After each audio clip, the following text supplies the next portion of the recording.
Salut tout le monde, bienvenue sur Tom et Rob et aujourd'hui on va parler d'anecdotes historiques.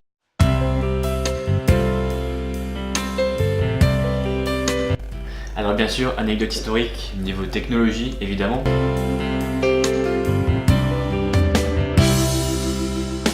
Alors, premier objet, on va parler du Macintosh. Alors, il a été créé par Jeff Raskin en 1979, puis Steve Jobs décida de rejoindre son projet en 1980. Alors, pourquoi le nom Macintosh? Tout simplement parce que Macintosh est une variété de pommes, et c'était les pommes préférées de Jeff Raskin, donc l'inventeur du Mac.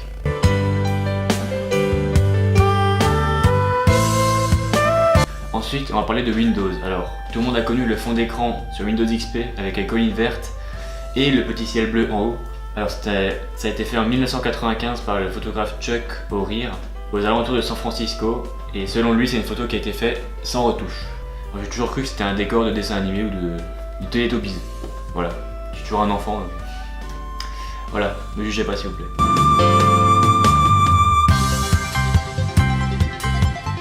Ensuite on va parler de la PlayStation de Sony parce que la PlayStation c'est aussi un grand moment dans l'histoire de l'high-tech. Importé en France le 29 septembre 1995, sur les touches que tout le monde connaît qui sont à droite de la télécommande, donc croix, carré, triangle et rond.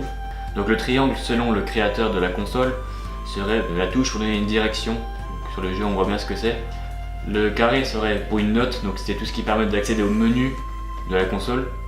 Et le rond et la croix c'est pour prendre une décision dans le jeu, donc le rond c'est non et la croix c'est oui.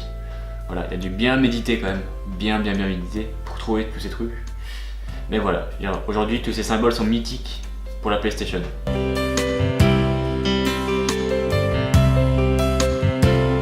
Ensuite, la Freebox. Ça tout le monde connaît aussi, c'est très connu. La Freebox a été créée en 2002 par quelqu'un qui s'appelle Xavier Niel, qui était pas du tout connu à cette époque-là. Et le nom Freebox vient tout simplement du nom Free de l'opérateur. Et box parce que quand ils étaient à l'état de la conception, ils appelaient ça tout simplement la boîte. Donc box en anglais. Mais aussi grâce à un employé de chez Free qui revenait de vacances en Amérique du Sud et qui a ramené un paquet de cigarettes qui s'appelait Freebox. La Freebox qu'on connaît aujourd'hui s'appelle comme ça grâce à un paquet de cigarettes américain. Pourquoi pas?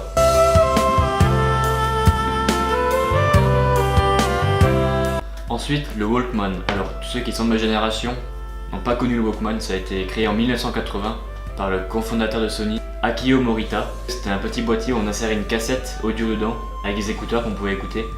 C'est en gros l'ancêtre de l'iPod et même de l'iPhone d'aujourd'hui.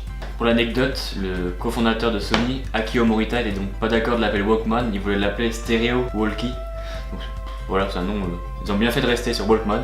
Surtout qu'en plus, Walkman rappelle un peu le film Superman qui était sorti à l'époque en quasiment à la même période et qui avait fait un énorme succès auprès de la planète entière.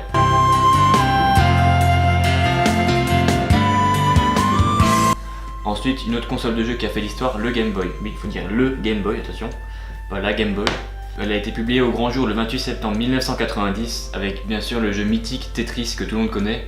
Et pour l'anecdote, l'astronaute Alexander Serebrov a un jour emmené une Game Boy dans l'espace parce qu'il avait tout simplement peur de s'ennuyer dans sa navette spatiale.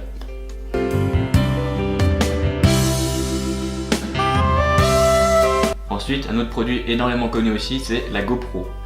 Alors la GoPro a été créée en 2005 par un surfeur qui s'appelle Nick Woodman et qui rêve tout simplement de pouvoir filmer ses exploits de surf.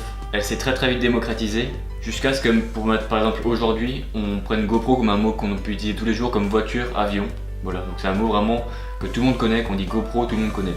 Et pour l'anecdote, c'est que les cyclistes lors des compétitions, ils n'ont pas le droit de porter une GoPro lors de l'entraînement parce qu'ils pourraient être accusés de pouvoir apprendre par cœur le parcours, ce qui pourrait les favoriser pour gagner une course.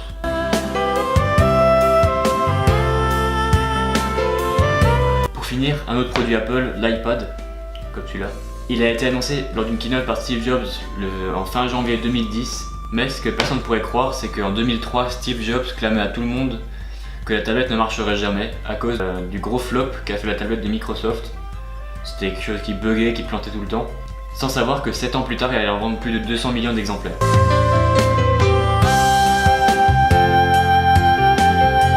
Aujourd'hui, dans la minute pour comprendre, on va voir quelle est la différence entre une image JPEG et une image PNG. Alors, une image JPEG, c'est tout simplement une image que vous tirez, quand vous prenez une photo avec un téléphone par exemple, c'est une image qui est sur un format JPEG. C'est le format le plus classique qu'on peut retrouver pour une photo ou pour une image.